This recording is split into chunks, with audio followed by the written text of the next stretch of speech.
पास यहाँ से मनोहर पर्रिकर का पार्थिव शरीर निकाला गया है और अब यहाँ से तिरंगा हटाया जाएगा। जिस तिरंगे का सम्मान दिया गया था, अब तिरंगा हटाया जाएगा और यहाँ से अभी अधिकारी, खासकर नेवी के अधिकारियों ने उनके पार्थिव शरीर को उठाया है और वो लेकर के तिरंगा हटाने लेकर जा रहे हैं। और बात करें अगर सादगी की, अगर संगठन की, तो बिल्कुल आप जिस तरीके से कह रही हैं कि सादगी इनमें इस तरीके की थी कि अमूमन गोवा की सड़कों पर इन्हें स्कूटर पर देखा जाता था। गोवा की सड़कों पर बिना किसी सिक्योरिटी गार्ड के घूमते हुए देखा जाता था। सुबह गार्डन में चले जाते थे और आम पब्लिक, आम लोग जो थे उनसे मुलाकात करते थे और चलते चलते फुटपाथ के स्ट्रीट फूड खाने के भी कई बार शौक रखते थे ताकि लोगों से बातचीत हो सके, लोगों से उनके आसपास उनकी चीज़ें क्या हो रही हैं, किस तरीके से हो रही है, उसको समझ सके।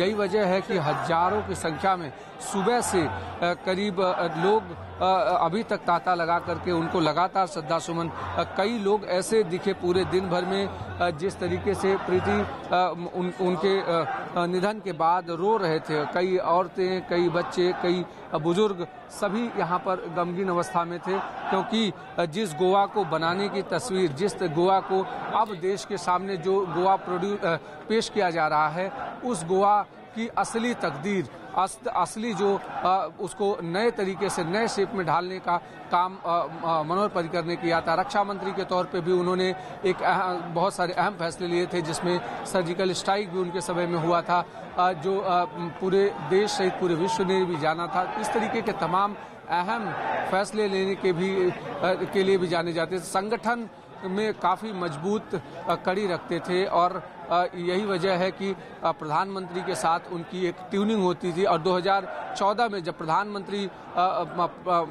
बने थे नरेंद्र मोदी, उसके पहले गोवा में ही उनके नाम का ऐलान हुआ था कैंपेन कमेटी का अध्यक्ष बना करके। उस समय में भी इन्होंने ही उस पूरे मामले में अनुमोदन किया था और उन्होंने कहा था कि नरेंद्र मोदी को आगे बढ़ना चाहिए उनकी लोकप्रियता के कारण उनको।